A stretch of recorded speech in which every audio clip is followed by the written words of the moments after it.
And here we go. So first off, I want to just tell you thank you for what you are doing at AMP. I've looked over your website and I think it's amazing. So for the people watching this video who don't know what you do, why don't you go ahead and give them kind of a rundown of that? Sure. Ascension Media Partners is a startup nonprofit. We've been around about a year officially, and we help Christian storytellers produce media that shines light in a dark world. So storytellers primarily means we help filmmakers in four primary ways. One's through fiscal sponsorship. The second is through marketing. The third is through mentorship. And the fourth is community building. Awesome. So what that means to the people watching this is you can partner with them in areas that you are weak so they can help you out to get your projects done, right? Yep. So the two founders, Doug Swim and Bill McConnell, they started the nonprofit because they identified that one of the hardest parts when you're starting in filmmaking in the film industry is getting funding to get your project off the ground. Yep. I didn't realize how much filmmaking paralleled entrepreneurship until I got involved in the entertainment industry. So you have to raise funds to produce your product, which is the film, and then you have to get it to market and distribute it and have people see it. So it's the entrepreneurial process over and over and over, but sometimes in a shorter time frame. So they identified this, and that's what fiscal sponsorship helps with mostly. So they can use our nonprofit status to get tax deductible donations for their film project. So like how can you give like an example of someone who's done that with you that's really helped them out? Just for somebody who has no idea how that looks. Sure. So a filmmaker would have their own for-profit company. They would approach Ascension Media Partners. They would fill out an application, a fiscal sponsorship application, and tell us. It's basically a business plan to tell us about their film project and how God's using them in their film project, and why they're doing it, what their financial plan is, so that we have a background of it. Our board of directors gets a presentation from the project selection committee, and then the board of directors votes on does it really shine light in a dark world? Okay. And then they vote yes or no. And then once it's approved, we notify the filmmaker and that they're approved or not for fiscal sponsorship. So then they can go out and ask friends or family, businesses, I don't know, a neighbor, someone down the street, whoever they want to fund their film project to help them get going. And the people that donate to their film project get a tax deductible donation. So just like you would donate to any like I used to work at a humane society. So just like you donate to a humane society, they send you a letter that says, thanks for donating. Here's your tax receipt. Same thing. Yeah. Same benefit.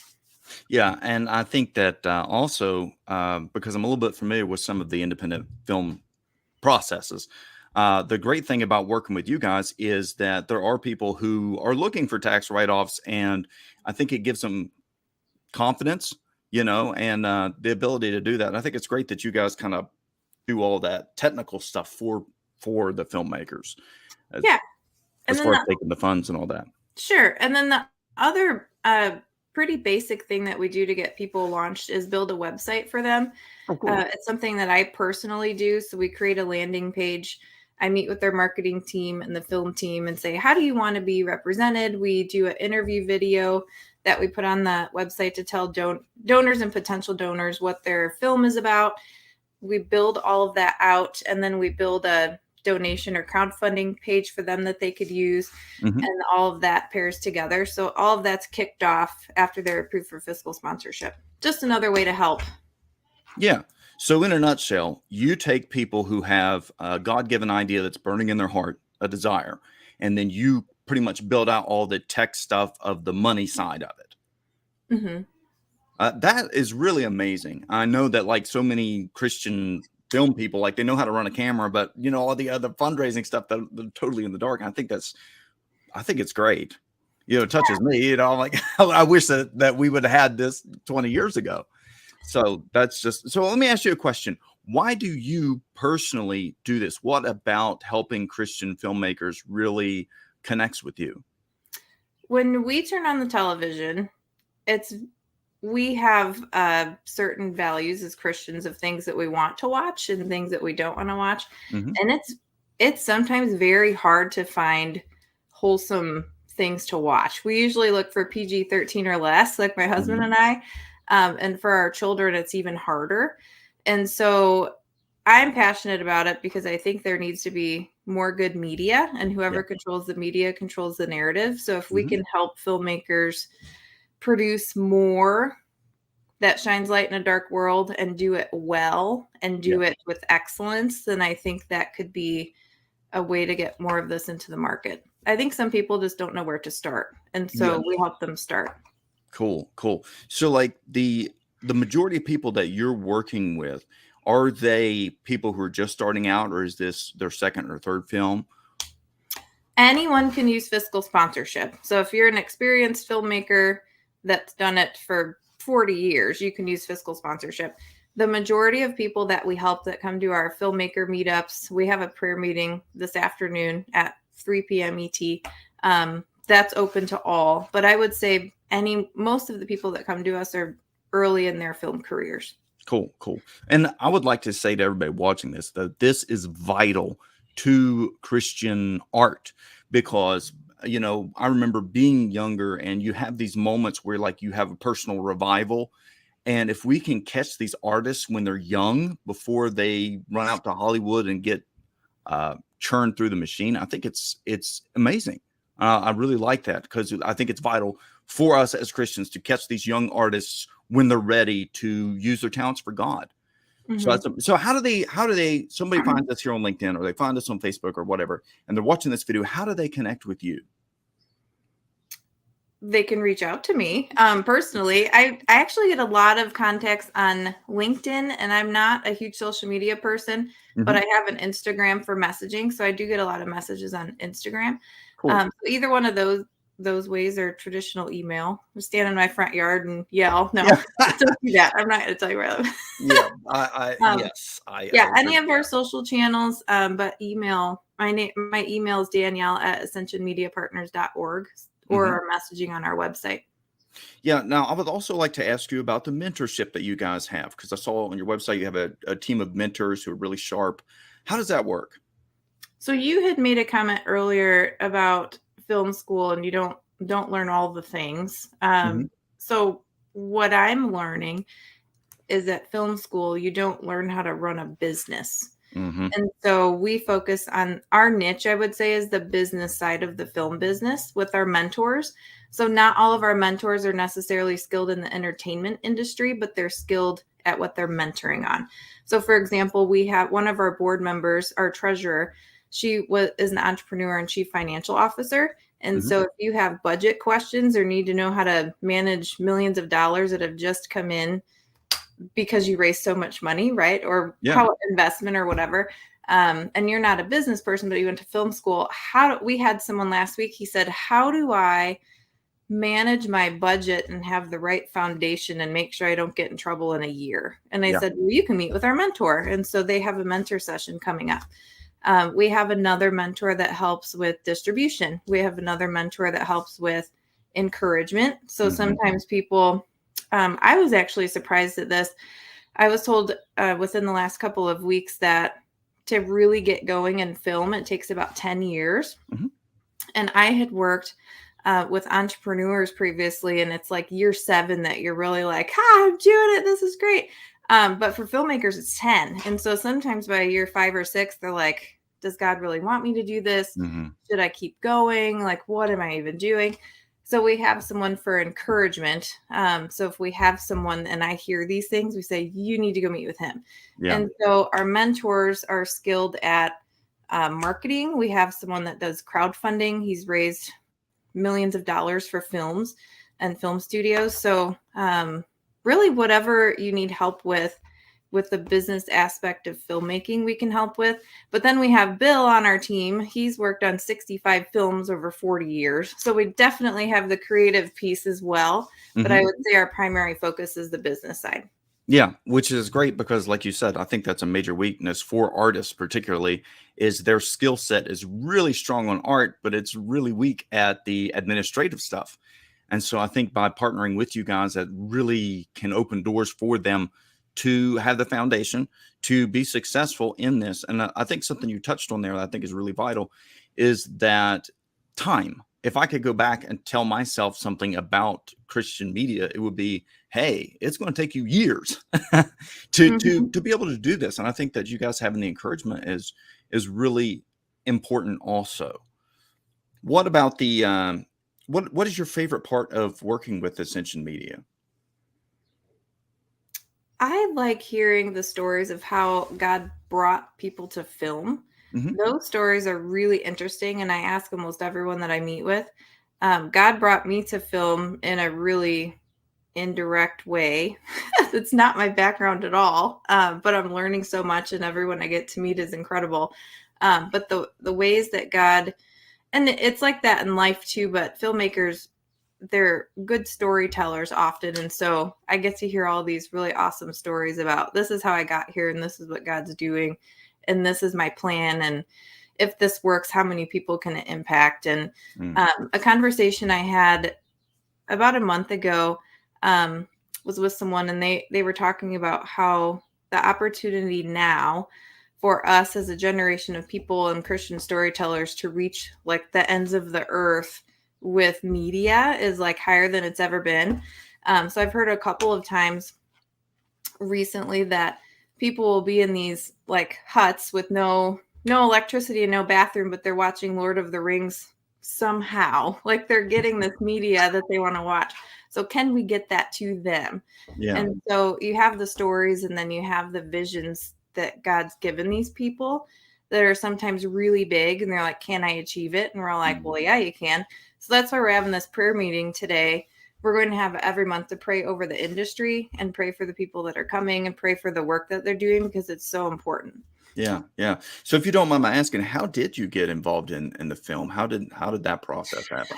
Well, so I was an executive in a nonprofit that did economic development and helped tech startups. So we had a tech incubator.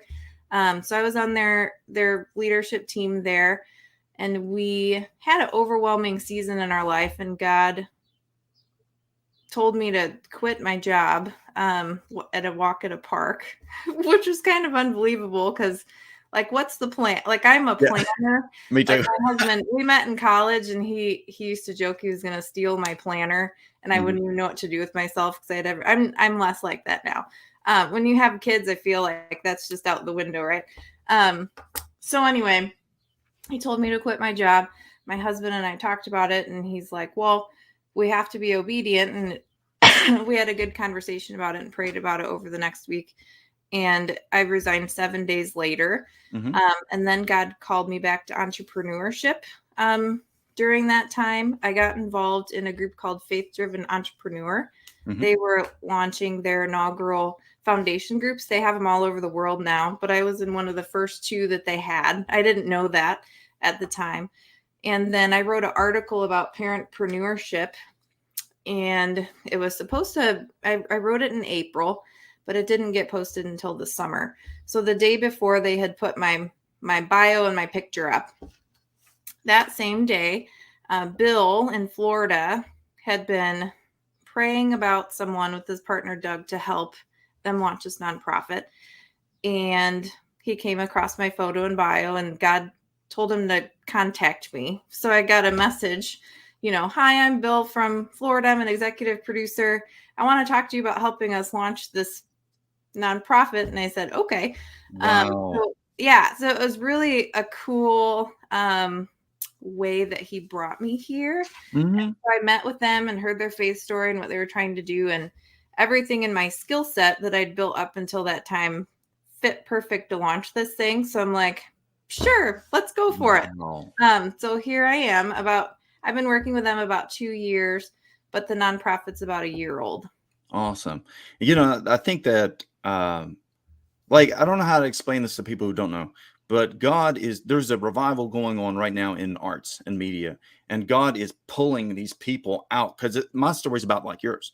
God's like, drop what you're doing, help out in arts and media. I'm like, dude, I'm a businessman. I'm not an artist. You don't want me to put my stick figures look broken, right? This is not, but my strengths are like the business side, like yours. and connecting people. I'm really good with people. And so, but that's what God wants. And so he's been opening these doors just like he's opening the doors for you. And I think that for anybody, I would like you to take a second and encourage that person who God's told them, hey, I want you to do this in this, whatever it is, in art, in media. What would you say to them to encourage them? Because it's scary when you first hear God say, hey, do this. It's like, oh. So what would you say to that? Well, I haven't made a movie, so I can't speak to that. But during this time when I took a step of faith, and my boss and my coworkers, I don't think that they understood quite what was happening. Like, God told me to leave, I'm being obedient. Like, if you're not Christian, you're like, what's what? So they may have been a little confused about my departure. However, the finances and the backup plan that he saw. So this all happened right before COVID started. That summer, my husband got a phone call from a recruiter to go pursue another opportunity. He wasn't looking for a position, but that increase that he received from the new job completely replaced my whole income, like in less than a year. And so we're like, oh, this is really cool. Like, it's just completely took care of us, and we weren't worried. We knew he was going to take care of us, but to show up in such a big way was really awesome. And a good testimony that I talk about a lot. So we're in the same, financially, the same position we were in before, and I'm doing a really cool job, and I get to homeschool my kids. So it's like a really cool opportunity that he just gave us and planned for us. And I don't know if I didn't take that step of faith, if we'd be in this position right now. So it's really, really awesome. Yeah. And I would, putting on my bootleg preacher hat for a second, I feel like it's vital that we obey God, because when you said yes to his calling, I believe that opened the door for the next blessings in your life. And I think that when I look back on my life, the times that I obeyed God instantly, the times that I put myself out there, were the times that I saw the miracles, and the times that I tried to figure everything out on my own was when I got my hand smacked. Yep. And like you said, I like a plan. Planning is important to me as a person. And when God's like, hey, do this, I'm like, where's the plan? I need my checklist. I need. And it's not like I quit and then it happened immediately either. So then you have the anxiety and the waiting, then there's that whole piece. But it does work out, and his plan's always better than ours. So yeah, it's really great. Yeah. So, right, I would like to back you up just a second. When you said that it didn't happen instantly, and I think that so many people with entrepreneurship, with arts, if you could go back and tell yourself that's in that waiting transition, what would you say now that you're on the other side? I had a verse, I think it's in Psalm, and it was, I keep my eyes always on the Lord, with him at my right hand, I will not be shaken. So I had a prayer wall just in times of anxiety that I could go to and have pre-written prayers that I could read out loud, kind of if my brain was spinning or I was overwhelmed. And I don't memorize a lot of memory verses personally, but I had a handful of go-tos like that one that really helped. Prayer, making sure you have a support system. Like, my husband's really, really supportive and really encouraging. So if you don't have a spouse that's that way, finding a pastor or a church friend or a neighbor, anyone, sibling, family, good support system. And then praying for patience. I'd say that. Yes. Yeah. And that grace, because I think there is a matter of grace. So you said something that jumped out to me. Tell me about the prayer wall, because you hear people talking about vision boards and stuff. Was this something that is likened to a vision board? So I've led a small group of women virtually for about 3 years. So I woke up with this idea. So I had resigned from my job in October 2019, and December 1st, 2019, I woke up with this idea to start an online women's community. And I told you social media is not my, I don't know. It's just isn't my thing. And so I did, and I invited every woman that I knew in my phone to join. I did it on Mighty Networks to join this women's community. and we launched a Bible study, and we'd met every week. So one of the studies that we did was the Armor of God study. Yeah. And that's by Priscilla Schreier. And she had this idea of creating a prayer wall, like in the movie War Room, but she walked through step by step how to do it. And so I had it in my bedroom, so I could see it right when I woke up and right when I went to bed. And it's a private space to go when you're feeling anxious or you're overwhelmed. And so I would stand there, and if I couldn't think of something to say, then I would read them. So I had different topics on index cards, not the tiny ones, the bigger ones. So I taped all those to the wall with a prayer and then a corresponding Bible verse. I like that. That is awesome because, I've been several times, I've been stuck, and it's like, you're so overwhelmed. It's like, I don't even know where to begin. And I think that's brilliant. So you go in there and you have it in your room, and it's like, okay, this is what I say. Let's start here and ask God to help us out. Well, because when your brain's spinning, you're like, what do I even say? And so you could I'm feeling overwhelmed with work. Yes. Okay, read that prayer. Here's the Bible verse. I'm feeling overwhelmed with being a mom. Okay, read this. There's a Bible verse. I feel, unhealthy, whatever the topic is, you can just write it up there. So I think I had 3 or 5 different struggles during that time that I had. So I had my prayer and my verse, and it was really helpful. Yeah. Yeah. That's awesome. That touches me. I think that's something I'm going to do here. I'm going to pick me out a piece on the wall and do that, because like you said, so like this last couple of days, my kids got some kind of bug, right?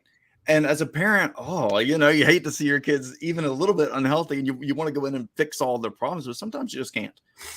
And so we can pray and believe that God can give us the strength to get through these difficult situations, no matter what they are. So that's awesome. So what is your goal with Ascension Media Partners? What do you see going forward? Where are you guys taking this? When we were brainstorming and vision, we used the Culture Secret Workbook. And when we were putting our vision and purpose together, one of our team members said, like, even though we've actually never met each other in person. So one's in Oklahoma, one's in Florida. Someone else, or one of our volunteers, was in DC. But we've never met in person. But he said, picture walking into a building, and God's put a story on your heart to tell, and you don't even know where to start. So you can go to this room and have someone help you with this, and you go to this room and have someone help you with this. And so we want to create that type of environment where we can have someone that shows up and they say, I don't even know where to start. Can you help? And we can, the best way that we can with the mentors that we have. And it's interesting, the way, and I think the best way to put it is saying God accelerates my work, because doors open and things are easier than they should be, and things happen faster than they should happen. Yes. And I think, and I've talked to a couple other people about this idea, and I don't know what you call it, but they're like, I know what you're talking about. And so I would like to have where we have a team of people that just goes out and finds people to help. So for example, I would like to have a team member that could go do that. So I was, came across a film project, and they were telling people about it and raising funds for it, and hadn't distributed it yet. And I said, hey, do you guys need help? And they said, yeah. So we talked, and then I hooked them up with a mentor that helped them with distribution, but they weren't going to think about distributing their film until after it was done, which is not the time that you think about distribution. You do it a lot sooner. Yeah. So, no, we can help you. Like, you need to be thinking about this now. And I met with them, and it was more successful than it would have been because our mentor was able to help. So I would like to have awareness for what we're doing, so that we can get to people early enough so that we can help them sooner and help them do their film with excellence. Yeah. Not that, we're a team of volunteers, so I'm the only staff member. Everyone else is a volunteer, but God has brought them to us. And so I think as it keeps growing, he'll keep bringing us the people. Yeah. And that's like going back to what I was talking about, this media revival. That's what we're seeing. Like things, my dad asked me, he's like, or no, my father-in-law asked me, he says, how are you doing this? And I said, well, everything that shouldn't work works. Yep. I've been in business for years, and what I'm doing shouldn't work, and yet it does. I just like, because it's a God thing. It's Godspeed. It's His anointing, and it just opens these random doors that, under the sun, with my experience, with your experience, this can't work, and yet it does. And it's God, and it's beautiful, and it's really amazing. And I believe that God's going to open these doors for all this stuff. So I want to run back to something you said a second ago Okay. about, for that person who walks in, they have this overwhelming desire to do this, and you guys help them with, like, I love that analogy, walking into a room, I don't know where to go, this, talk to this person and that person and the other person. I think that's really, really, really cool, and I just thank you for doing that, because that's amazing. Yeah, a lot of, like, I meet with people, and we have a leadership team meeting on Monday afternoons, and I said, a lot of people say, what's the catch? So they're like, well, what do you want? Do you want even fiscal sponsorship? Do you want a percentage of my? No, like, there's no catch. There's no, like, they started this as a ministry to help people. And and to help Christian storytellers. And so there isn't a catch. We don't want a percentage. We're not investing anything. We don't want a return. We want you to do your film well, and we want you to do it with excellence and compete with Hollywood and connect you with the right network and the right mentors, so you can do it with excellence and more souls are impacted. Like, that's the whole point. Yeah. No catch. Yeah. Something really interesting that I'm seeing across the board is I'm seeing people that's our age. I'm not seeing a bunch of kids. I'm seeing adults who are creating a space for the younger people. And I think that we've all gotten our wild oats out of the way. We've already, so many people I've talked to, like, I've already tried all that. It's all empty. The only thing that matters is getting people saved. The only thing that matters is promoting the kingdom of God. And it's really cool. It is so, so cool. Parents, it's like everybody I talk to, we have kids and we care. We see what's going on in the media, and, like, it's so bad now that everybody's like, yeah, we're drawing the line in the sand. Enough's enough. We are going to do something about it now. So that's so cool. And I love what you said about it. There's no catch. Just get somebody saved, Cool. Yeah. So, when we were first doing our visioning and purpose, we had that we were focused on Christ-centered media. So the output would be a Christ-centered media.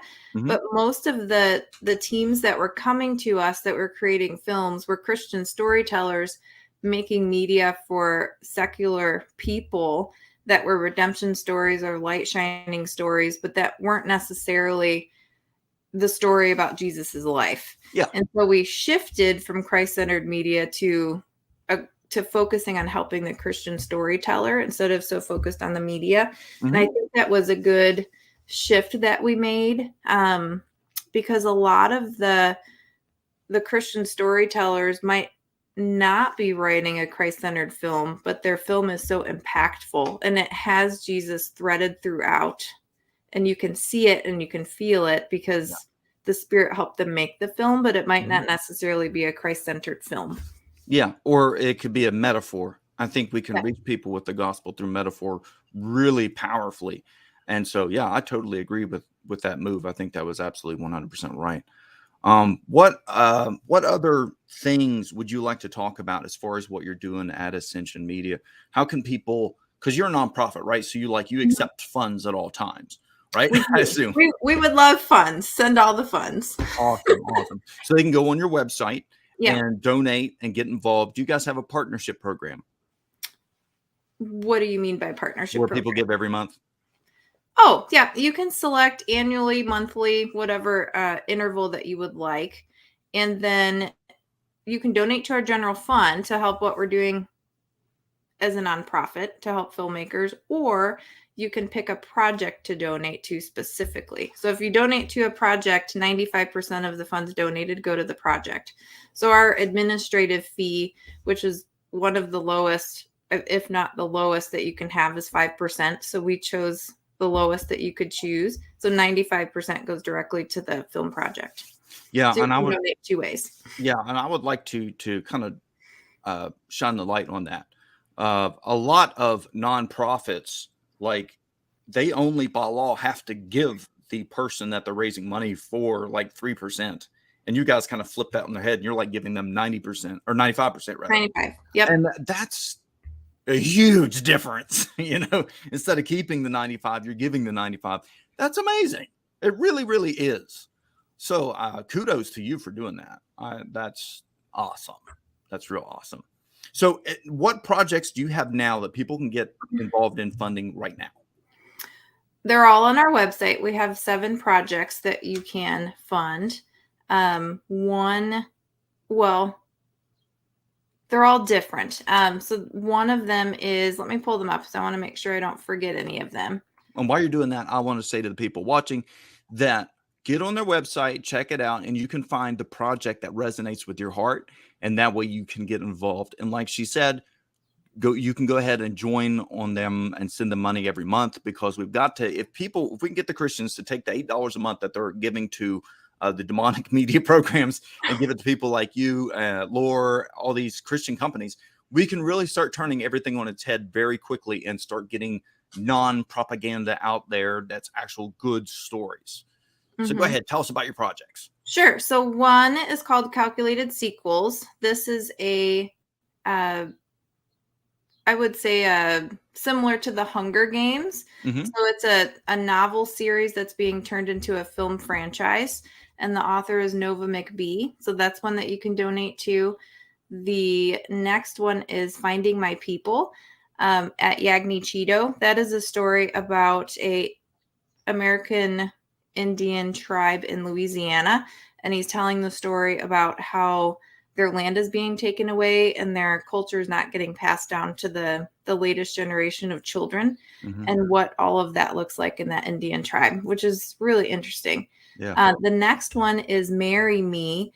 That is a film about biblical marriage and what that means and what that looks like, targeted toward 20-somethings that are thinking about marriage. I don't know what the percentage is now, but it's really high of people that live together before marriage and don't honor what biblical marriage is. And so that is that is a film about promoting biblical marriage. And the next one is My Stream. So this isn't a film project, but it is a team of people that are creating a streaming service that allows you to filter out what you don't want to see. So we talked about that earlier, how we as a family can't find things that we don't want. We're like, kids, cover your eyes, don't look while we're trying to find something on here. This would allow you to filter out violence and nudity and curse words and whatever, so that you only see things that you actually want to watch. So this is a streaming service. Cool. The next one is The Adversary. This is Bill McConnell and Doug Swim's project. It's based on a book called Ascent from Darkness about a gentleman named Michael Sheehan in Oklahoma. And he gives his life to Satan for 20 years. And then he gets saved. And there's a whole, it's a really powerful story based on this book, and it's true. Cool.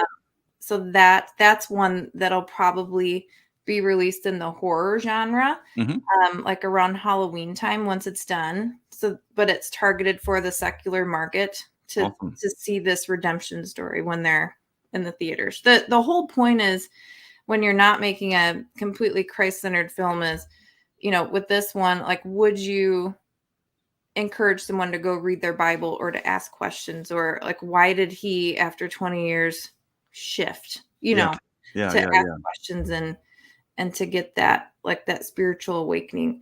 The Thorn film. Have you heard of The Thorn? No. So they're a live stage show that tells the story of Jesus on page stage, and then they're moving it to screen.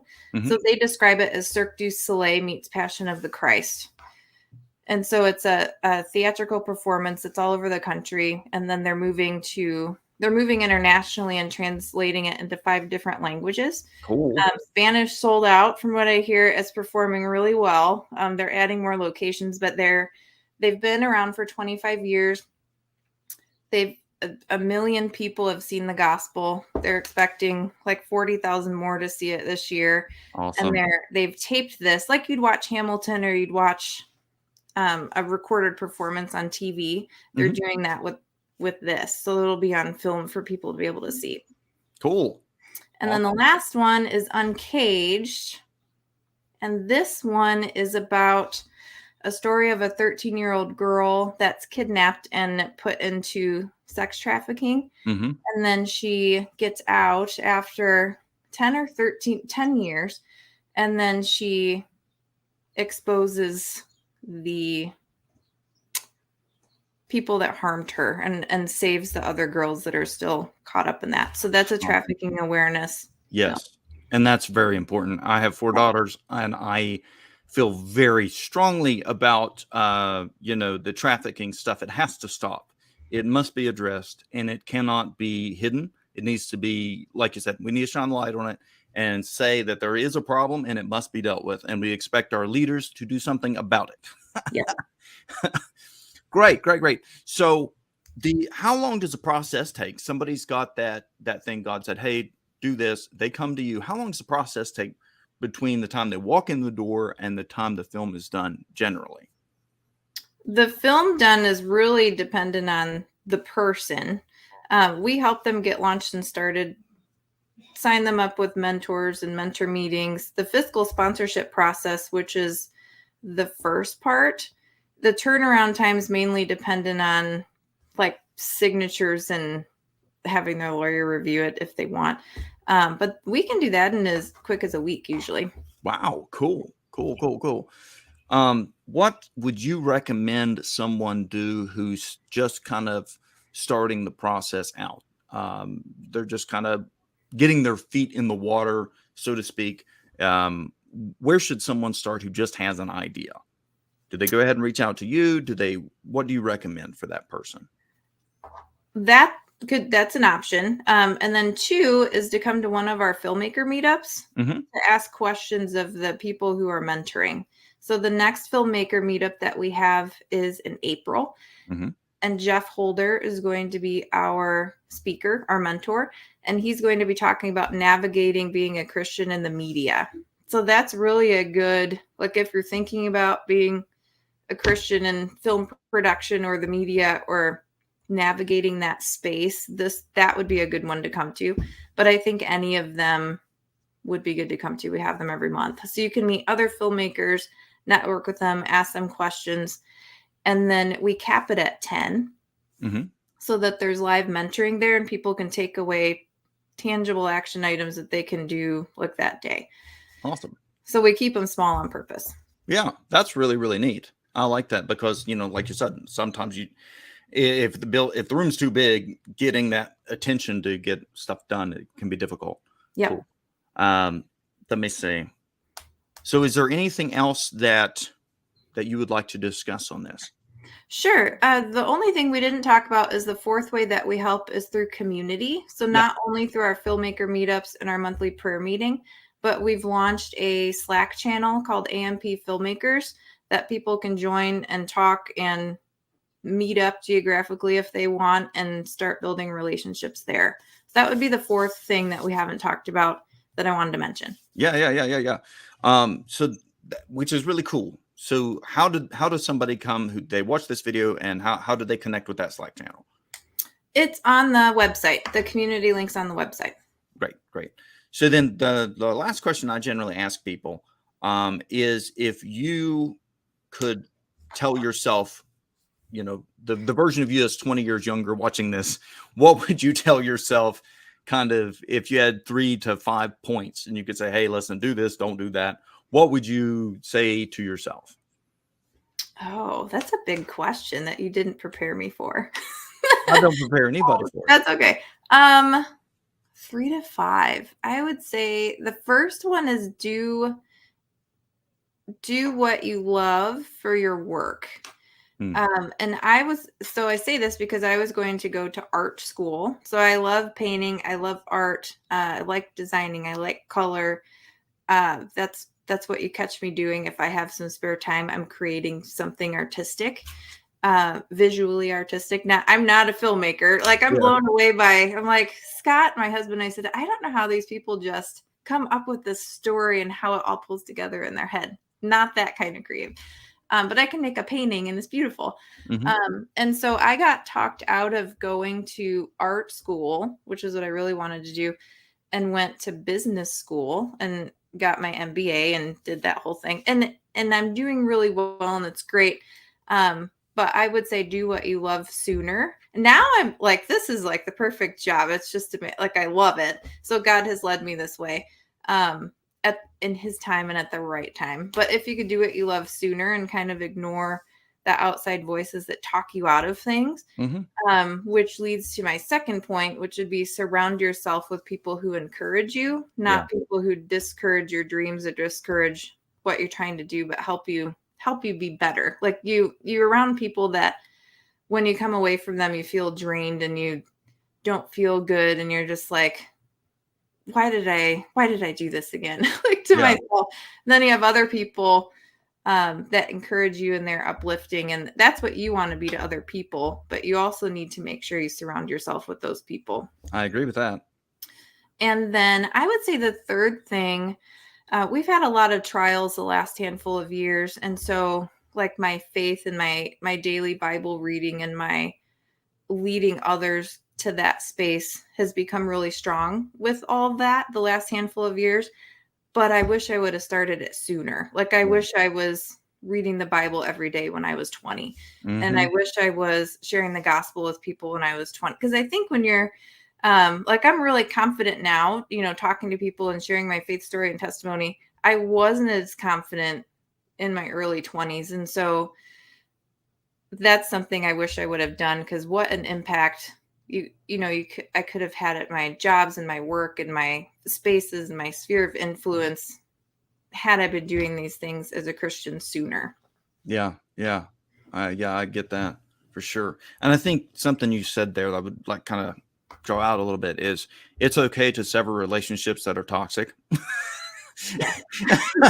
and I wish that, like you said, I wish somebody would have told me that 20 years ago and said, hey, listen, not all of your friends are helping you. And it's okay to say, okay, we can separate a negative relationship and bring in a positive relationship. Yep. Yeah. Awesome. Well, thank you for taking this time with me. I really appreciate it. And I will post the links to all this stuff that you talked about underneath this video when I post it. And anything else you want to say? Thank you. This is great. Well, thank you. I appreciate it. God put this on my heart, connect Christians for kingdom purposes. And that's what I'm doing. So cool. All right. Well, I'll let you go. Thank you for hanging out.